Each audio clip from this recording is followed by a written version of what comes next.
Hello everyone. Happy Monday night. We are about 8:30 right on the dot. If you just want to let me know as you are coming on that you can both hear me and you can see me, that is always great. This was really impromptu, me hopping on here tonight. We have, this always happens every summer, every spring, when the weather starts to get nice. Everybody is really eager to start to take better care of themselves, which is fantastic. I love. But for me specifically in my practice and what I specialize in, which is digestion and inflammation and hormones, we are inundated with questions about how to try and balance out some of these areas of your body and your life. And much easier than me being able to respond to every single question that gets posted on our page and on our feed, I thought that I would hop on here, spend about 30 minutes with you, and go through some of these big ones, the big questions that we get asked. So we're gonna stay on here until about 9 o'clock. Gonna get through these. You can also post any of your questions that you have down below, and I'll make my way through those. And then we'll hop off and get ready for bed.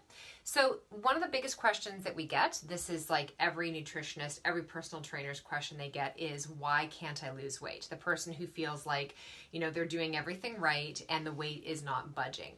For me, specifically in my practice, working with the endocrine system and working with hormones, they play a massive role in why the body may not be releasing the weight, the inflammation, in women, the cellulite, the puffiness. And there's not just, one answer for this. It used to be that, you'd want to lose weight and you would just restrict some of your calories and exercise more and your body would be fine. That really doesn't work for most people now. You've got to go a little bit deeper. So some of the things that I would want to bring your awareness to and asking yourself when you're on this quest to lose weight and to shed some pounds of inflammation as well as body fat and change that composition is, number one, how is your digestion? If your digestion is off, meaning you suffer from gas and bloating, indigestion, heartburn, reflux, constipation, diarrhea, that's going to be one of the biggest issues and one of the places that you want to begin with. It's very difficult to lose weight or to be consistently losing weight if you're constantly kind of fighting your body back and forth. Very typical, we see this after a weekend where we've maybe had some alcohol, we've eaten more savory, fatty, sodium-rich foods, more processed foods. Our body holds on to a lot of retention. We're up a couple of pounds. It takes us a few days after the weekend in order to get that out of our system. So we never really feel like we're making progress. We constantly feel like we're chasing the same, 10, 20, 30 pounds that we get off a little bit. Then we live through the weekend. The pounds come back. We get them back off, Tuesday through Thursday, and then the weekend comes back again. So the first thing I'd ask you to ask yourself is really what's going on with your digestive system. That is oftentimes going to hold the key to long-term weight loss and being able to actually manage and maintain that. The second thing that I would ask you to consider asking yourself is, how consistent are you?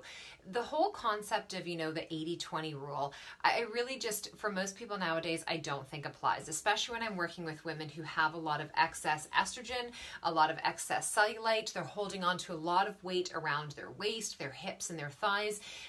We can't just have a healthy smoothie for breakfast, a salad with some protein at lunch, and then come home and be drinking wine at night and staying up till all hours and not making any time for ourselves. Hi, Linda. Hi, Julie. Hi, Denise.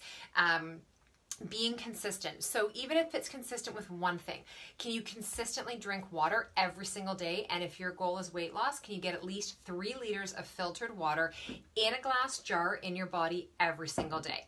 Once you've done that, the next consistent thing, can you take your supplements every single day? Can you get in your vitamin D, your omega-3? Can you get a great B complex, good quality one into your system? Can you take magnesium before bed, a probiotic, and then a whole food product, whether it's Juice Plus, Greens Plus, something that's plant-based in your system? How consistent are you with your bedtime routine? Do you get enough sleep? Very difficult to lose weight if you're burning the candle at both ends or if you're waking in the middle of the night and not able to fall back asleep. Average woman I work with is waking somewhere between 1 a.m. and 4 a.m. and finding it very hard to get back to sleep. This will interrupt that, healthy pattern in your body in order to lose weight. It'll increase a ton of stress in your system. Also contribute to unstable blood sugar, which will show up the next day in the form of cravings, constantly feeling the need to go after food, even when you're not really hungry, you're just not feeling satisfied. So sleep, hydration, getting whole foods in, being really consistent. You know, do you exercise? And if you do, how are you moving your body? Have you been doing the same thing for a really long time? Are you always going full tilt, super intense, never backing off your body? Where does it get the time to rest and repair and recover? Or have you always been walking the dog and never, you know, changed your pattern, changed your pace, changed the intensity, added in strength training, added in a little bit, you know, of Pilates or some yoga, whatever it may be? I've had this really interesting influx of women come into my practice who are really great at exercising, but the nutrition is where they're having trouble sticking it. And, you know, you can't work. You can't work off in the gym what we're consuming on a daily basis, not just in a way of food, but also energy we're taking in, the stress of our job environment, our home environment, financially, whatever it may be. So you really do, in my opinion, there needs to be a balance, however it works for you in your life, between eating really healthfully. Like, we've made eating healthy this thing of it's only for a purpose, to get into a smaller size, because we have an event coming up, because there's a holiday coming up, because we're going to be in a bathing suit at the cottage, as opposed to eating healthfully because you have this one human body that you only get one of, and you want to feel really vibrant and energized and good in it on a daily basis. That ultimately should be your goal. Same thing with exercise. It's not about killing yourself every time that you go to work out. It's about moving your body in a way where you feel alive and engaged and, you know, just like blown away at the incredible potential your body has. The next thing that I would ask you is, how many actual real whole foods are you eating? If you think about your day, does your day start off with coffee or a latte? Is it food you're grabbing out of a window? Are you eating a lot of bars and things that are in wrappers? Are you having a lot of, you know, sandwiches and wraps at lunch? Are you having things in the afternoon like a fruit flavored yogurt or another bar, or maybe nothing at all? Is dinner something that's quick and easy that you've grabbed on the way home, or is it something frozen that you're heating up? And then are you sitting down to have popcorn or a little treat before you go to bed? That right there could be kind of painting the picture as to why you're holding on to the excess weight. So think about things like, can you get vegetables in at every meal throughout the day? Vegetables in that smoothie in the morning, vegetables in at your lunch, vegetables in the afternoon snack, vegetables in the dinner. They're the most unsexy food possible, and people are like, honest to God, vegetables. But I'm telling you, and as a woman, not just for weight loss, but detoxing the chemical forms of estrogen and hormones in your body, supporting healthy bowels, supporting healthy liver. This is huge to make sure you're getting enough of your plant-based foods in. And most people don't. Most people are only getting a really good source of their vegetables at one meal a day. And when you have goals of wanting to shed inflammation and to lose weight and balance your hormones, eating vegetables once a day is not going to cut it. So really ask yourself, pay attention to what you're consuming. How much color, natural color, is on your plate, and how consistently are you getting those veggies into your system? We're out of this mindset now where it's no longer about having a carb, a fat, and a protein with every meal. It's having protein, fat, and fiber, PFF. So as a woman, we want to make sure we have enough protein to stabilize our blood sugar, to help to build that lean muscle tissue, to also help with the health of our skin, our overall collagen throughout our body, our hair, our nails, our entire system, to help to keep things like PMS at bay, to decrease the amount of inflammation that we have in our breast and our menstrual cycle. The fiber is going to help to bind to chemical forms of estrogen, whether you've been on the pill in the past or you're on hormone replacement therapy, you're on any level of medication, whether it's for your thyroid, an NSAID, an anti-inflammatory, a sleeping pill, any of those types of things, an antidepressant. The more fiber that we can put into your body, along with other healthy nutrients and hydration, we're going to help to support the bowels and the body naturally detoxifying and pulling a lot of that junk and excess out of your system. And then the fat. Your fat intake is so critical, not only for your hair, your skin, your nails, but for your brain. Your brain is really dependent upon that. And so many of us are in this very sugar burning state where we want to get in a lipolytic state. Our bodies really do well with a good source of fat. The problem that I see people creating for themselves and why they're putting weight on trying to increase their fat intake is they're not decreasing the amount of starchy carbohydrates. So they're still starting their day off with oatmeal or a bagel. They're still having the wrap and their granola over their yogurt and the granola bar during the day. They're still having the pasta and the rice at dinner, but then they're jacking up all this fat with it. And they're adding all the nut butters and the seeds and the avocados and the coconut oil and the coconut meat, which are beautiful foods for your system. system. But you gotta, like, which one are you picking here? Because if you just keep adding more and more, your body only needs to utilize so much of that. And what you don't use, your body is going to store as excess. It's going to store it as excess weight. It's going to store it as excess blood sugar. It's going to store it as excess fat. The fifth thing or sixth thing I think I'm on now is, are you on any medication? Losing weight when you're on medication is very challenging. If you're on the birth control pill, this is challenging for lots of different reasons, which I'm going to tap on in a bit. If you're on an antidepressant, losing weight is very, very challenging. Same thing with anti-anxiety medications. So these medications, especially the antidepressants, things like Paxil, Zoloft, Prozac, Celexa, Wellbutrin, these are called SSRIs. So these are selective serotonin reuptake inhibitors. Serotonin is like your body's feel-good hormone. It is produced in your gut. Up to 90%, not produced up here, is produced in the lining of your stomach. So this takes me back to that first point. If digestion is compromised, and then you're on an antidepressant, this is going to further compromise the health and integrity of your gut. It's going to affect your immune system. It's going to affect your mood further. You're going to have major cravings. Your PMS will increase. Your breast tenderness will increase. You will retain and hold on to a lot of excess fluid. And it makes it very difficult for those key hormones, leptin and ghrelin, which are your hunger and your satiation hormones, to have a solid relationship moving forward. So I don't recommend, I don't know any of you in your health history, I am not saying in this to come off your antidepressant. What I am saying is that you need to work with somebody who understands how to support a body that is on some of these different medications so that you actually know what you should be eating for you. This is where, like, whether it's an antidepressant, if it's thyroid medication, anti-anxiety, the birth control pill, steroid medication, non-steroidal anti-inflammatories, any of those types of things, you have to understand that you can't just open up a random book that has a healthy meal plan and think that that's going to fit for you and your body and your life. You want to get a little bit more specific, and really this is what I do as a practice for a living, is I want to understand where you were at and what the state of your health was before those medications came into your life, because that's oftentimes where the magic information is lying, is what got you to this point now. And that's where we start that healing protocol from. The other thing is understanding about what is increasing your insulin levels, what's increasing your body's cortisol and stress hormones as well too. So losing weight is multifaceted. It's not just one thing. So when people show up and they're frustrated because they say, well, I'm eating healthy and I'm exercising, I don't know what more I can do. It's really hard to know what more you can do if you don't know any more than just the eating and the exercise equation.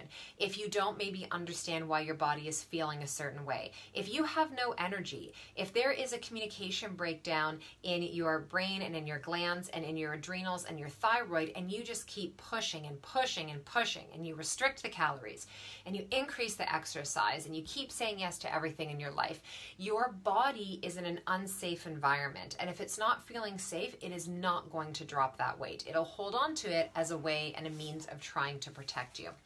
So that's kind of the first group of the big questions that we get around weight loss. And those are some of the big things that you really need to sit back and ask yourself before you jump from this to this to this. Is really ask, like, where am I honestly at right now? What do I need to start to get a little bit more consistent and more clear and focused on? The second question that I get the most in my practice is how to best support adrenal and thyroid health. Now, again, another loaded question. You know, I've been doing this for over 20 years. Back in the day, if somebody were to ask me these questions, it would probably be a really easy answer. Now it's more complicated, because even when we're talking about something like the thyroid, it can be cellular hypothyroidism, meaning that we're not seeing it in all of the numbers yet, but it's showing up in the signs and symptoms of how you feel. So you can look up the definition of an underactive or an overactive thyroid, and you're like, oh my gosh, this is me. Everything I'm reading is me. But you go and get your blood work done and you're told you're absolutely fine. And you're like, how is that possible? Like, I do not feel fine. I don't know who I am anymore. I'm gaining weight. I have no energy. My hair is falling out. My skin is changing. My menstrual cycle's all over the place. I have no sex drive. I'm not fine. But all of the blood work comes back as fine. Now, I'll talk a little bit about diagnostics in a moment and what that actually means. But so there's cellular hypothyroidism. Then there's actual hypothyroidism, which is an underactive thyroid. Then there's an overactive thyroid, and then there's Hashimoto's, which is the autoimmune form of the illness, which typically affects those that have an underactive thyroid, but it can swing. You can have signs and symptoms of being both overactive and underactive. And this is where really important diagnostic tools come in, and actually knowing what to ask for. What to ask for in your blood work, like your complete blood work that you're getting. What to ask for in your full thyroid panel. So TSH, free T4, free T3, reverse T3, and your 2 thyroid antibodies. This is really what we're trying to look at, is that complete picture to get a better idea of what's going on in your system. Now, there's not blood work that we can do for your adrenals. You can do a salivary cortisol test to get a measurement of your adrenals. I really love doing the Dutch hormone testing and using the urine, because that actually tells me more than simply your cortisol. It gives me a full picture of your reproductive hormones, the 3 different forms of estrogen you're producing, how well you detoxify them, the health and state of what's going on with your liver, are you methylating properly, your progesterone, your androgenic hormones. It's also going to tell me your glutathione, which is a really part of your phase 2 detoxification in your body. It'll show me inflammatory markers, and it's using urine, which means it's a byproduct, right? It's like testing our fecal matter when we do GI mapping. It gives us so much information because it's as everything has gone through our system and how our filtering organs, the kidneys, the liver, the lungs, the bowels, the urinary system are doing when they release everything. That's why I love that type of testing so much. Really where it is with adrenals and how we can start to determine whether or not things are kind of in a happy place or a really, low grade systemic inflammatory place is how you're feeling.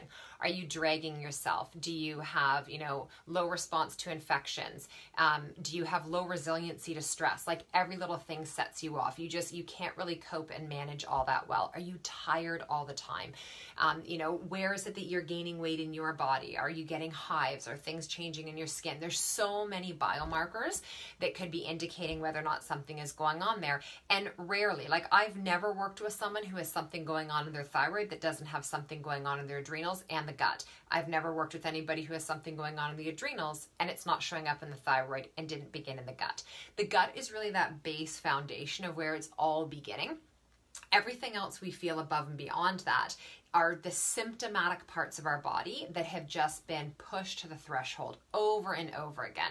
And we've been getting these signs and symptoms from our body for so long, and we've just chosen not to listen. We didn't have time. We didn't understand it.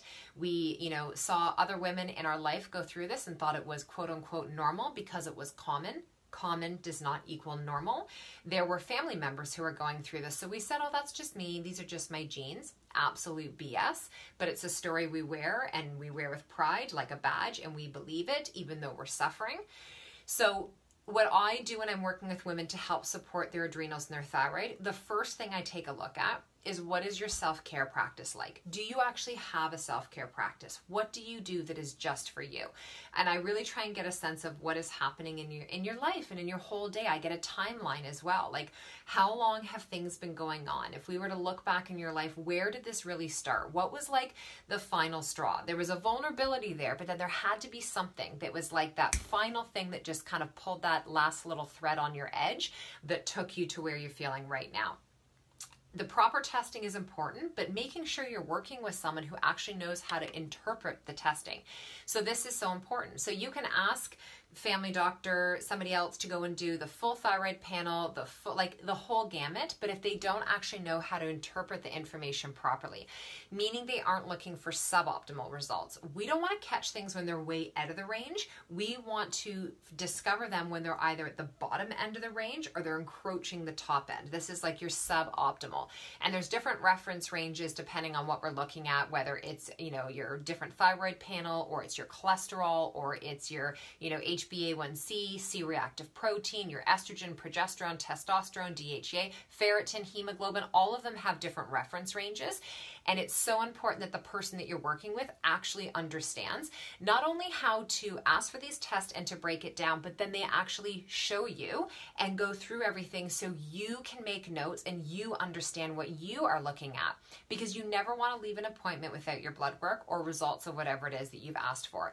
That is a report from your body, okay? It's like, as a woman, your monthly cycle, that is a report that you're getting, like a report card from your reproductive system. Your blood work is a report card from your body, and you want to keep a hold of these things to start to build your own portfolio of health, right? It's so important. I can't stress it enough.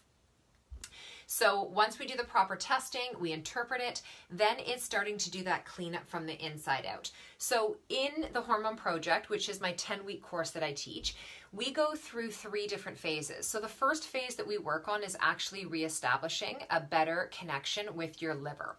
So as a woman, your liver, I mean, every human being, your liver is so important, over 500 daily functions and jobs. But as a woman, your liver is where you're metabolizing your hormones, primarily estrogen. So excess estrogen, estrogen that is causing estrogen-dominant cancers like breast cancer, ovarian, cervical, fibroids and cysts on the breast and in the uterus and on the cervix. These are things we need to be paying attention to. Knowing how to properly detoxify and get these chemical estrogens out of your body is massive, and your liver is the gateway. The liver, the gut, and the butt, those are really the 3 that we have to work on. So your initial protocol in that Hormone Project is on a liver detoxification program for your first couple of weeks. So we're like sloughing off the top layers, supporting your huge filtering organ in your body. As we do that and we take the load off the liver, the gut health starts to improve, your elimination starts to improve, so you're having regular fantastic poops, which means that waste is moving out of your body and not staying in you and creating toxicity and, just dirtying up your blood and your lymph system, causing acne and headaches and skin issues, low energy, all of that toxicity. Then we move into a really strong gut healing protocol. So this is addressing leaky gut syndrome, trying to make sure that the lining of the stomach, the integrity is there, and if not, what can we do to actually rebuild and support this?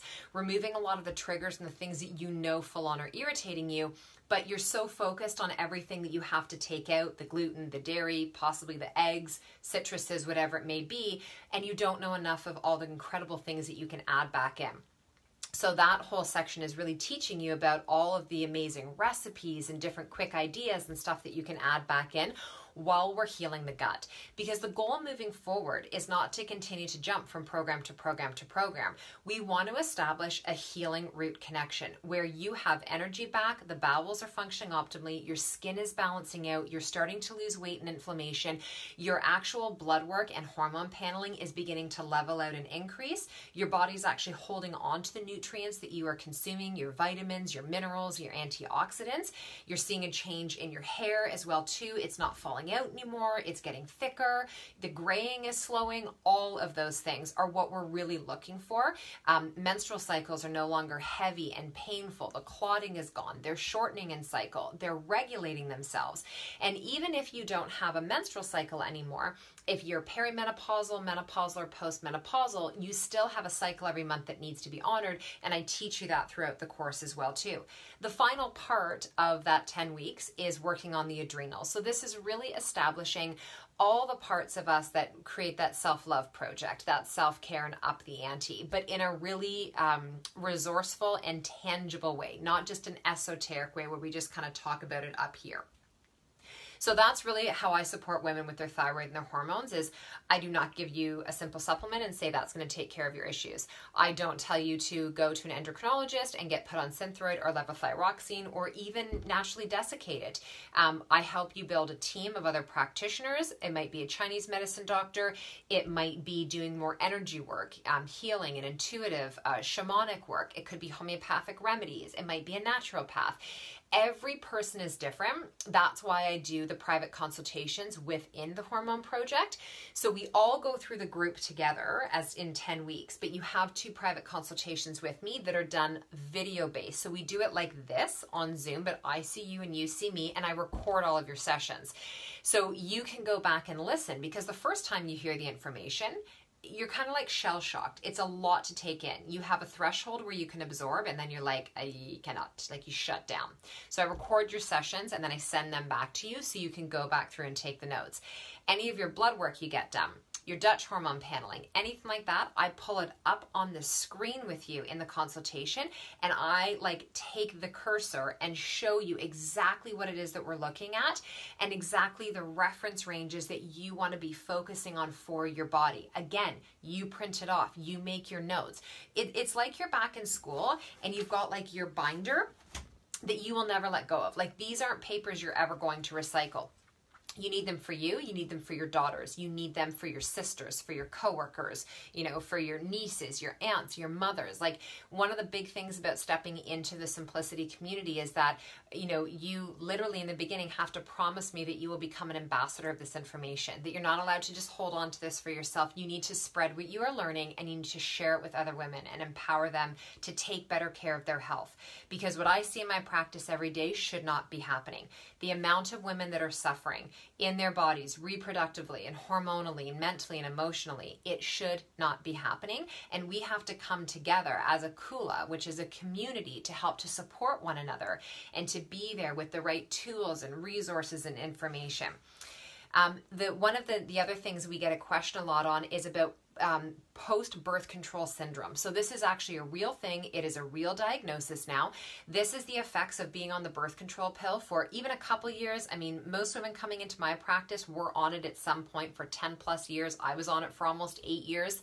And there are long-lasting side effects. And so one of the reasons that you could have this estrogen dominance, the heavy painful periods and clotting, the low iron, low B12 absorption, low vitamin D, the breast tenderness, the mood swings, the infertility, the lack of a period, it can go many different ways. Could be this chemical excess estrogen that is sitting inside of your body. This is like the birthplace of fibroids and cysts as well too. So educating our girls on what their options are around the birth control pill, but also understanding that if they are going to choose the pill, they truly need to make sure, hi Lori, truly need to make sure that they are taking really good care of their base health in their body so they don't become nutrient deficient.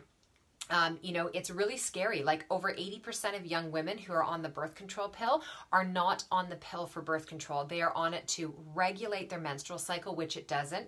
They are on it to help to balance out acne and to try to balance out their mood swings and their breast tenderness that they have going on. And this is absolutely ludicrous. The second most prescribed medication for young women who are on the birth control pill are antidepressants and anti-anxiety medication. The suicide rate for young women who are on the birth control pill is so elevated right now. If you want to learn any more about that, Dr. Jolene Brighton is an incredible resource. I take this stuff very seriously. I have a daughter as well. She's 12. She's probably, 5-6 years away from being at that stage where she'll be asking those questions about the pill and about protection. Maybe sooner, who knows? I'm going to tell myself it's going to be far away. So we can't avoid these conversations. We need to be educated as women and mothers, and we need to be able to help to break this stigma and make these topics okay to discuss and have open conversations around. So in the Hormone Project, I teach you about how to really assess, like, do you still have toxic levels of estrogen in your system from the pill? What if it wasn't just from being on the pill? What if you're on other chemical forms of hormone replacement or treatment? What if you ever put on metformin at any point? There's all these different factors that can be playing here. So we want to assess first, where was your health before you went on the pill? Did you have irregular menstrual cycles, heavy cycles, really painful, awful issues going on, and that's why you went on the pill? Then we would start you at a very different place. If you had healthy menstrual cycles, no problem there, and you actually went on the pill because you were not wanting to get pregnant. And when I'm talking about the pill, the IUD, diaphragms, spermicidal, different products, those types of things, I'm talking about a lot of the same stuff here. The pill, I think, is probably the upper tier of where the damage can be done in our bodies as women. And then would be Mirena, which is the form of the IUD where chemicals and hormones are being released into the body. And then there's the copper IUD, and then there's spermicidals and diaphragms. Okay, so that's kind of like the tier of it. And in the Hormone Project, I go into massive in-depth conversation about this. This time around, for the first time, I actually have an entire faculty helping to teach this. I have 5 master classes in the Hormone Project. So Dr. Carrie Jones, who is the medical director for Precision Analytics, they run all of the Dutch hormone paneling testing on everybody around the world. There is one lab that does it, and she is the director of that lab. She is so kick-ass, and she breaks down these complicated concepts into such an easy to understand way so that you can start to make more sense of what's going on in your body. Dr. Megan Walker, who is a fabulous naturopathic doctor based out of Toronto, who really focuses on hormones and specifically with women, so that again you can understand and start to put together all the pieces of your individual body and puzzles that are going on. And then we have 3 other guests. One that if I can secure her, holy mother of hormones, it's going, I can't even. I'm just like, I'm praying every single night that she says yes. I'm waiting to hear back. And then 2 others as well too. So we assess where you're at in the beginning. We reestablish a baseline. When you've been on the birth control pill or any type of synthetic hormone, you become extremely mineral deficient. B vitamins are wiped out, magnesium, selenium, zinc. This is why we see problems show up with the adrenals, with the thyroid. It's why hair falls out, iron becomes low, B vitamins start to drop, weight gain on the birth control pill, lots of different issues. And the mood swings of women on the birth control pill. So we have to reestablish this baseline of nutrients. Then we work to detox the harmful chemicals out of the system, and then we work at rebalancing the reproductive system.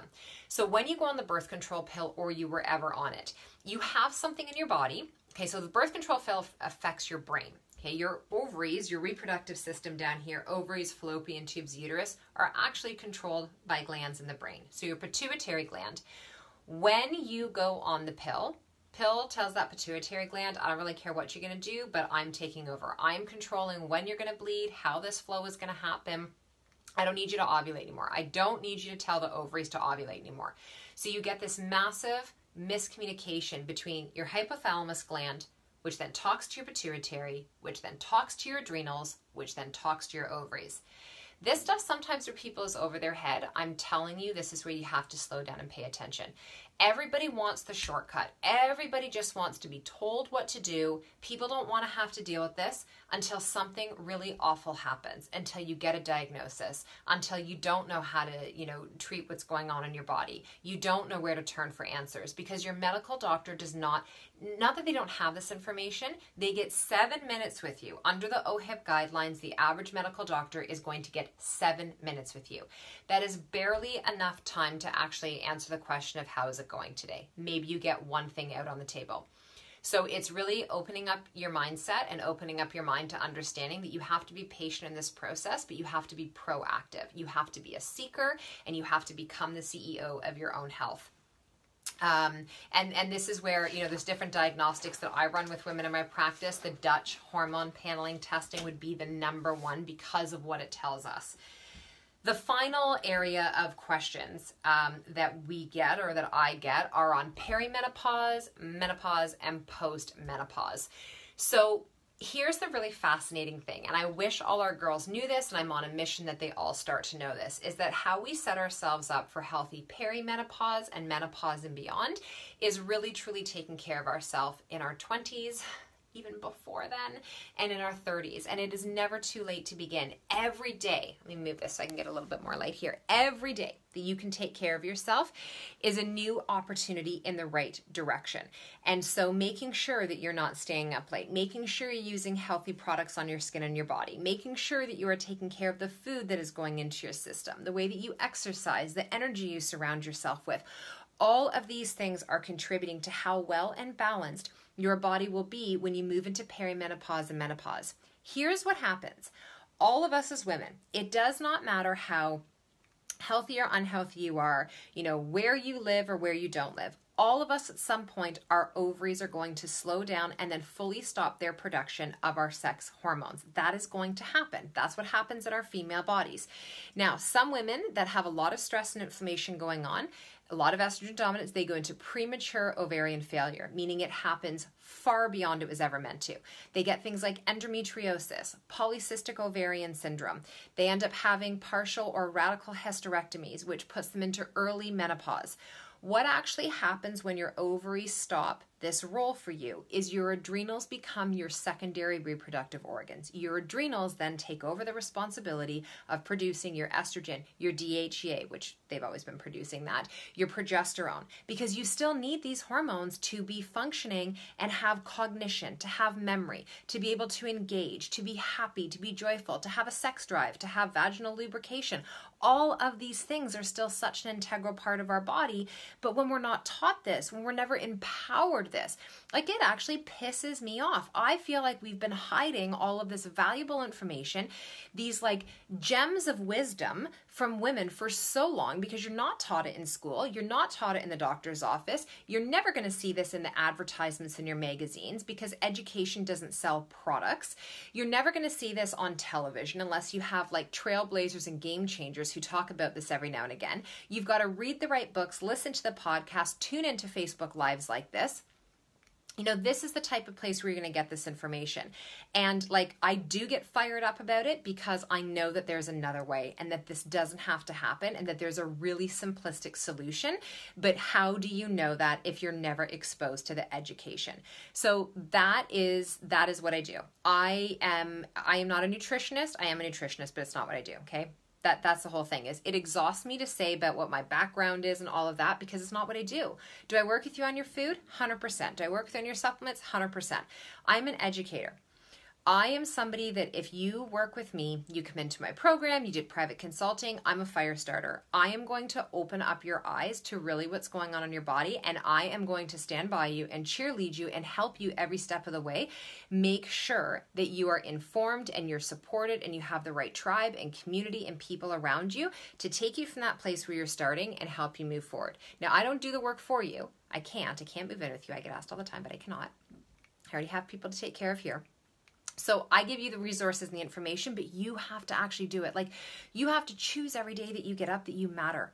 You have to put as much energy and effort into you as you do into your job, into your children, into your spouse, looking after your home, all the other things.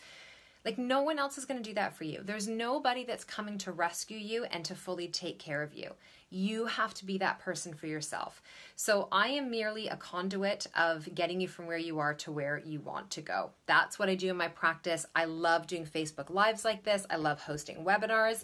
I love teaching what I teach. So many of you, we just had 90 women come through the Simplicity Project. We have 200 women joining us at Ignite Your Life on June 9th. And then every year, so this year I'm only hosting it 3 times actually, and I've already done it. So I've got the Hormone Project starting at the end of June. I take no more than 20 women because you get the private consults with me. Many of you have been messaging us about it. If you go to jenpike.com, you will go and see there's online programs and you can click on the Hormone Project. It's 10 full weeks as a group with us. It's all recorded. You get 2 private consultations with me, 5 master classes this year with an incredible faculty that is there just for you. I do an in-home event that we live stream as well. So I invite you all into my house. We do an intimate night with all 20 women. Those who can't make it, we live stream it and send it to you. You get a ticket to next year's Ignite Your Life. You get a 70-day workout program that's all video-based and laid out for you. You get custom meal plans, the entire liver, adrenal, and gut healing protocol. I cannot even remember. Oh, my ebooks, recipes, like, it's unbelievable. Unbelievable. And again, like I said, when you step into something like this, you are showing up to say yes to being part of the revolution, to being part of changing the level of education that we are providing for our women and for our girls, and yes, even for our boys.